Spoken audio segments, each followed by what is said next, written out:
So when there isn't unity and you're finding that there's just not a cohesive message, there are multiple reasons why I found that can be. Is number one, that actually they seem different, but actually they're parts of a whole. So maybe these things that it's like, well, this is true about one part of what you're praying about, but actually this is true about another part. So be very careful that we don't just dismiss things, because sometimes you have seemingly contradictory things that actually are both true. And so we want to be very careful that we don't just disregard things.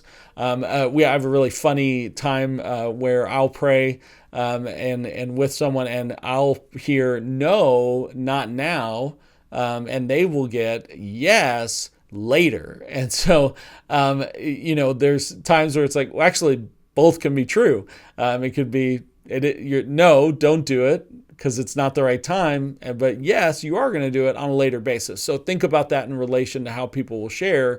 Those seem to contradict, but actually they're both true, just in different ways. And so what I'm often doing is, as I'm listening, I'm looking for consistent themes. So out of like 10 people, if I'm hearing a consistent pattern, it's like a higher percentage. Those are the themes that I'm paying more attention to, and I'm looking to really try to grasp onto these broad themes that God is bringing through the group. But I'm also listening to everything.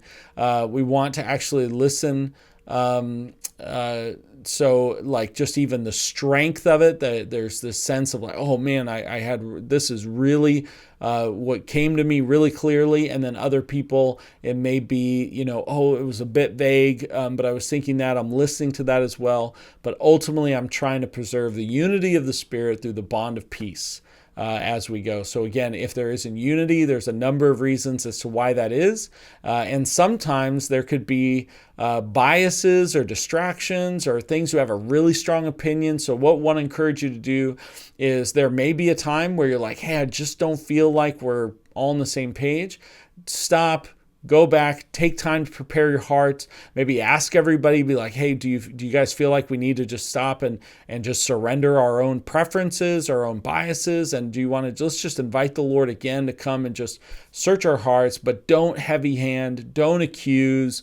We're just inviting the Lord to continue to deal with us, because there's times where I've prayed about things that honestly, I didn't want to do the thing that ultimately the Lord told me to do. So I had to do it anyway. But sometimes we do come in with that, and we want to make sure we lay that down. And sometimes you get that on the front end.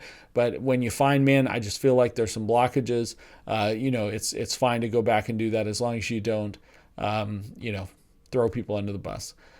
So again, sometimes you need to go back even after you've heard. So maybe there's a new questions to ask. Maybe you're now more informed based on what you heard. You want to ask more, and you maybe have more information about it. Go back and ask the same question. Maybe you need to be more general. You kind of got too specific. Again, we want to make sure that we are open to what the Lord might do, and that sometimes even our question needs to be gone back over multiple times, because God is going to reveal even bits and pieces as we continue to wait and listen on Him. So it's okay just to say, hey, why don't we just wait? Let's come back to this. Totally fine to do that, and you'll often find that maybe even there's circumstances that need to emerge and happen that will give you more clarity on what you're praying about. So again, that can be like, okay, something just took place. We prayed about this before, but you know what? Let's go back, check in, just make sure we're still tracking with what God is saying as different, dynamics are playing out as we're obeying God real time. So the key is to stay curious and be open to God's leading. And even though things maybe don't fit exactly as you imagine, just know God is leading and God is there. And where 2 or 3 people gather, He says, in His name, He is there, and we can trust that He is going to speak and lead, and He's going to often take us on an adventure as we continue to follow kind of the breadcrumbs or the clues that He's getting us, because He often doesn't give us all the information. Now, if you notice that, following Jesus, He doesn't give it to you all the time, because He wants you to keep coming back. He wants relationship, He wants interaction, and He doesn't want you just to go off and do it for Him, but He wants to hold your hand and walk with you and do it together.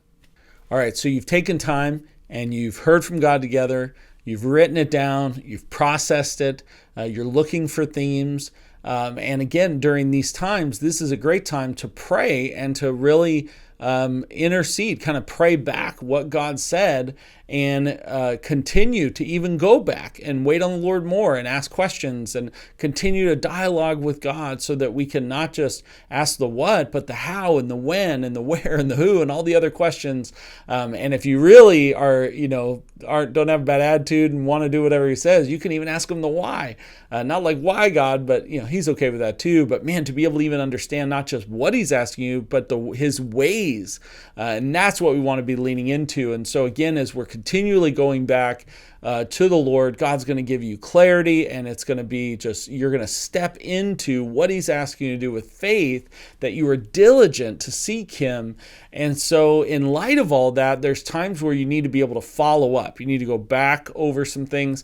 And I just want to encourage you, as just some tips, that sometimes things will come out in these prayer times, and just don't be afraid that there may be something that came up that you need to kind of pull somebody aside afterwards, not publicly and kind of shame them, but maybe there was ways they were participating that weren't in a healthy way. Maybe they were, kind of speaking over people or diminishing what other people were gotten. And as a facilitator, I want to encourage you is don't miss the discipleship opportunities to confront and to actually lovingly coach them on how might be a better way, just so that people don't get awkward or they start not coming to pray together because somebody's kind of out of line. If you're facilitating, take leadership responsibility, pull them aside, say, hey, you know what? When you were doing this, can you tell me a little bit more of why you were doing that, or what you were feeling and thinking, and help them see how maybe others in the group may have felt, and be able to help coach them so they can really value and honor the other people in the group. So having those follow-up conversations with those that might, kind of constantly try to oversell what they're getting. Maybe they feel that they can hear from God better than other people, or they try to take over the group.